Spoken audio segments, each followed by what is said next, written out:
Hello guys, how you doing? Of course, it's me, Brother Mason, here from the Metaphysical Academy. First of all, I just want to say thank you for joining me, and thank you for watching my videos, and thank you for supporting me. You don't even know how much it means to me. Just the fact that you're watching my videos and listening to my voice, and listening to all the things that I have to say regarding metaphysics and everything else. I just want to say thank you, because that's uttermost support that you could give me. So yeah, much appreciated. Thank you very much. Ladies and gentlemen, today I want to talk about a very sensitive subject. I do not think of all the videos that I've talked about, I've actually addressed this topic specifically on its own merit.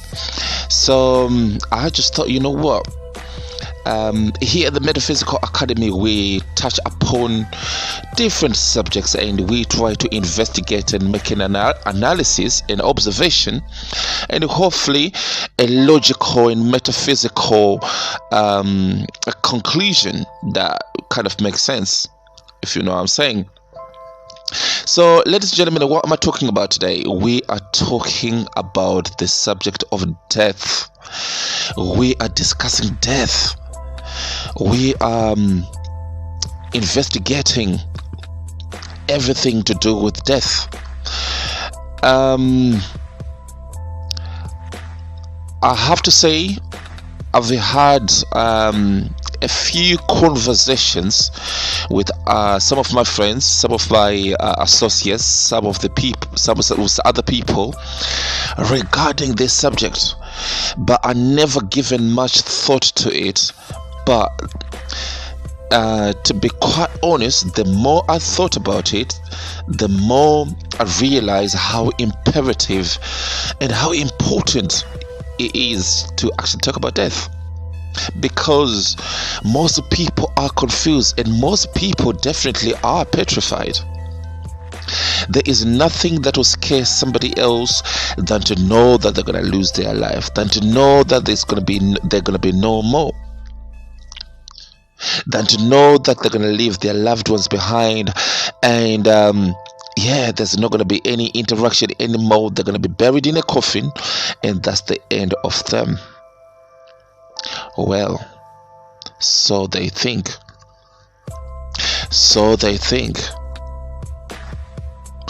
Because this is the popular general consensus amongst most people, that when they get regardless of the circumstances that would have led them to death, most people are under the assumption that they're going to be buried in a coffin, and when they get buried in a coffin, that will be the end of them. They're not going to be no more. I don't know how old they would have been living and existing and experiencing this physical third dimension at 24, 34, 54, 64, 74, 84, I don't know. But they will probably be thinking that's the end of them and nothing else. Their life is all history. They're all gone. They're not coming back. That's the end. Zilch. End of them. Coffin is sealed, and that's it. Like I said, ladies and gentlemen, so they think. So here at the Metaphysical Academy, ladies and gentlemen, let's have a metaphysical, logical approach to death. What is death? When we are saying somebody has died, what do we actually mean? And what is the definition of death? And what is our understanding of what death is? Now, in my opinion, ladies and gentlemen, right, to answer that question, we first of all need to remind ourselves of our true identity. we first of all need to get rid of the amnesia, get rid of all the bamboozlement and the indoctrination that we've heard, get rid of all the veil of ignorance that was placed on our face by religions and the powers be, and let's understand our true being, our true nature. Who are you and what are you? Once we understand that, we can then slowly approach the subject of death more equipped with gnosis, more equipped with knowledge of the ancients, knowledge from antiquity, and knowledge from even our modern scientific discovery. So first of all, ladies and gentlemen, who are you? What are you? Who am I? What am I? Now, we need to first of all understand that we are spiritual beings experiencing life in a physical third dimension. Let me repeat that again. We are spiritual beings that are experiencing a physical third dimension reality. Now, as spiritual beings, there is no way we can experience this physical reality just as we are spiritual beings. So we needed a uniform,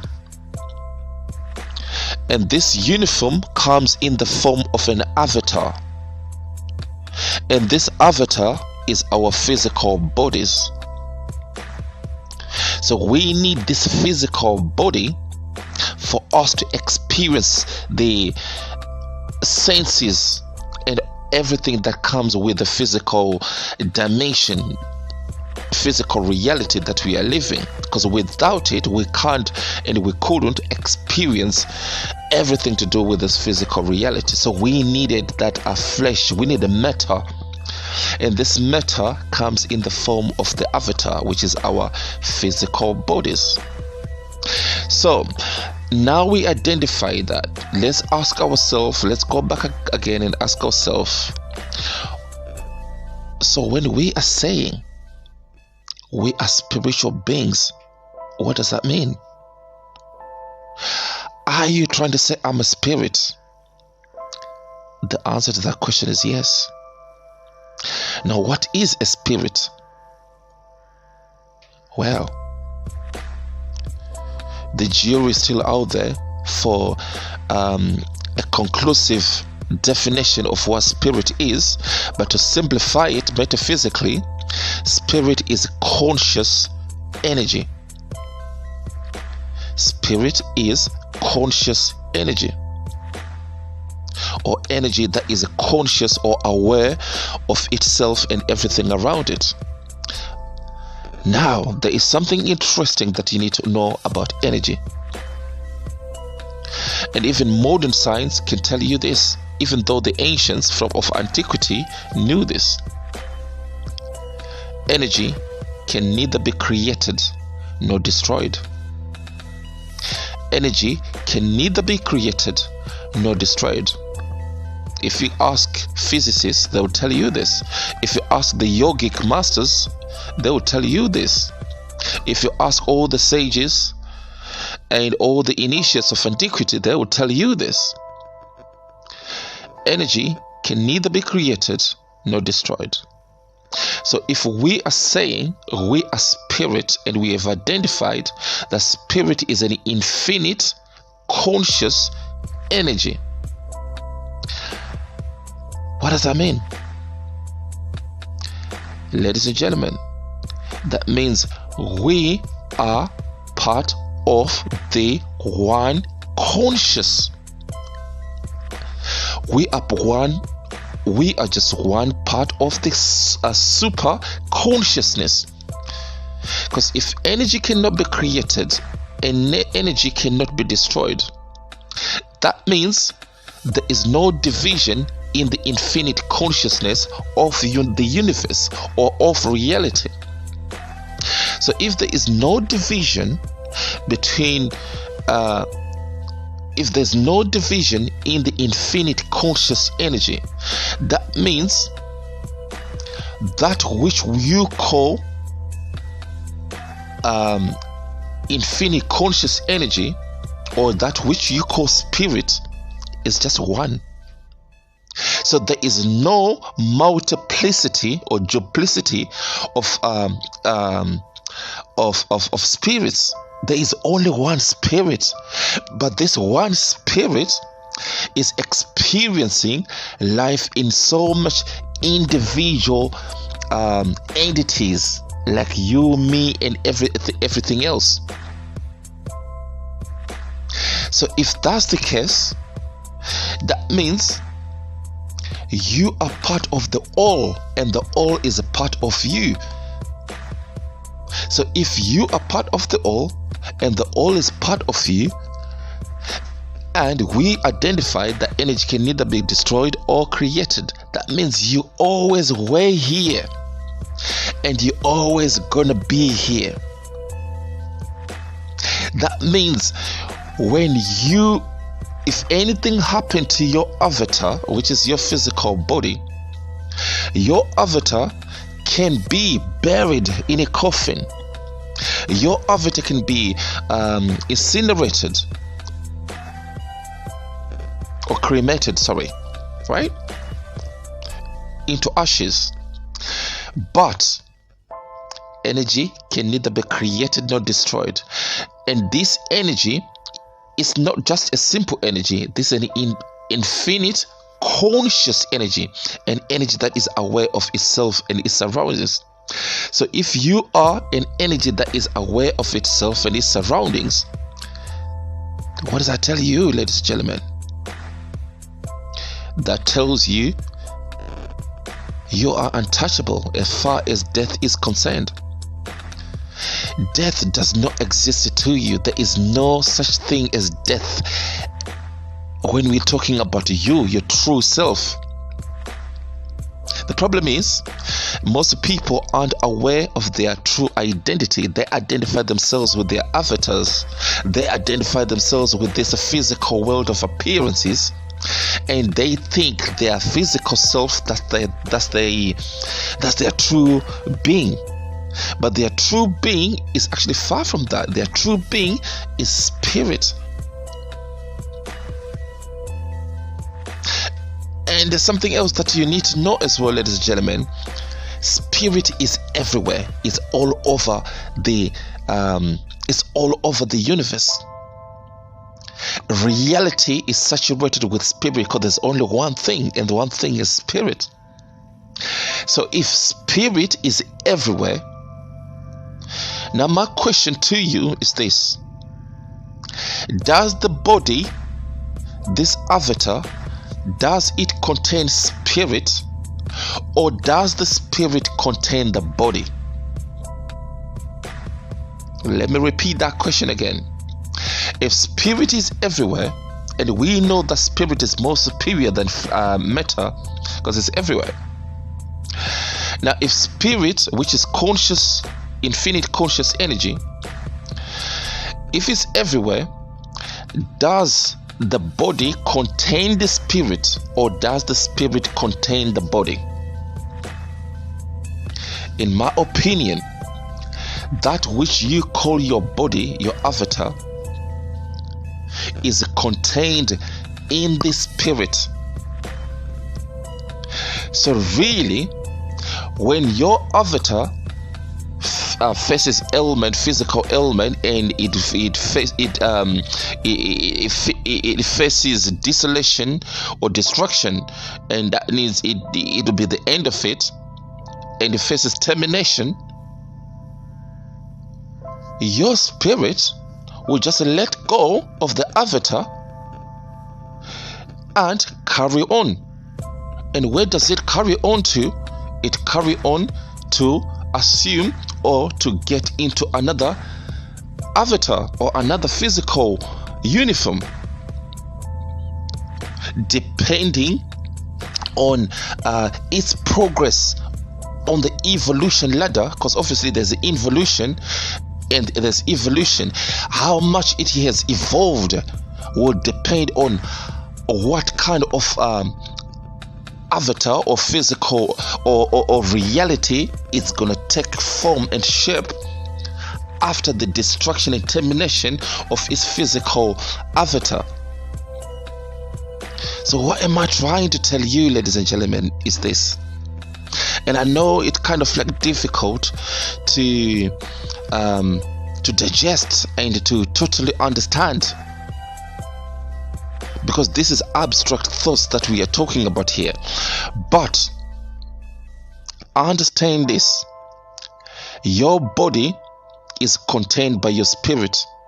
So when your body is finished, faces termination and desolation, your spirit, depending on how much it is acquired and evolved, it will just elevate where? Elevate to the next stage of reality. But if it hasn't evolved that much, obviously it can't move. There is no way you're gonna go from A to B or A to D if you haven't evolved that much. So if you haven't, you're gonna go through what's called a reincarnation. That means you're gonna come back here again into this physical world in another different avatar until you evolve as a spiritual being. And how do you evolve? You evolve by self-contemplation. You evolve by working on your true self. You evolve by acquiring more knowledge, more gnosis. You develop by educating yourself and developing your spiritual self. And if you have done so, you're going to move to another form of reality, probably different from this physical reality that you're living. So, to answer the question of death, ladies and gentlemen, there is no such thing as death. There is no such thing as death. Death does not occur to a spirit. You're a spiritual being. You're not a physical being. You just need this body, flesh and bones, to temporarily experience this physical reality. But this body, you just need it for this spirit to experience. You remember, spirit is just one. So what happens is, your body, the combination of your body and your spirit will determine how much evolvement or evolution has happened. Because when spirit descends or attach itself with the body, spirit temporarily lose its identity or itself. So by you as an individual understanding who you are, develop who you are, adding and creating more and add on to what you already are, this is what's called spiritual development, spiritual awakening. So if you had done so while you were in the physical reality, in a way you've probably kind of passed the test. Then you move on to the next stage. It's almost like a computer game. It's almost like a computer simulation. You can't go to the next stage until you have won enough points, or until you have accomplished the mission of this stage, of this level that you are in. There is no way the computer simulation is going to take you to the next level until you have passed and accomplished what you are meant to be done in this physical reality. So you passing that and understanding who you are, then you're going to move on to the next one. But if you haven't, you're going to come back again and experience the same thing until, because the thing is, there is infinity existence. So you're going to keep on experiencing until you evolve and move on to the next stage, to the next level. That's what life is all about. Metaphysically speaking, I know it's abstract thought, but this is what life is all about. So, ladies and gentlemen, to answer your question, there is no such thing as death. If anything happens to your body, yeah, of course, it's going to be buried, because that is the termination and dissolution of your body, your avatar. You need to get rid of your uniform, because it doesn't serve your purpose no more. But you are a spiritual being, so death does not exist. Death does not touch you. As long as you remember that, you'll understand who you are, and you'll work on yourself and achieve, and hopefully try to achieve, to elevate and evolve yourself spiritually. So, ladies and gentlemen, thank you so much, and hopefully this has put on some clarification metaphysically on the subject of death. And we're going to see if we're going to come back, if we get more knowledge and more understanding. We're going to see if we're going to come back again and touch upon it again, this subject again. But for the meantime, I just want to say thank you. Thank you so much for listening to me. And like I always say, good morning, good afternoon, good evening. Stay blessed and look after yourself and keep on smiling and be happy wherever you are. All right, it's your boy, Brother Mason from the Metaphysical Academy. Thank you and take care. Bye-bye.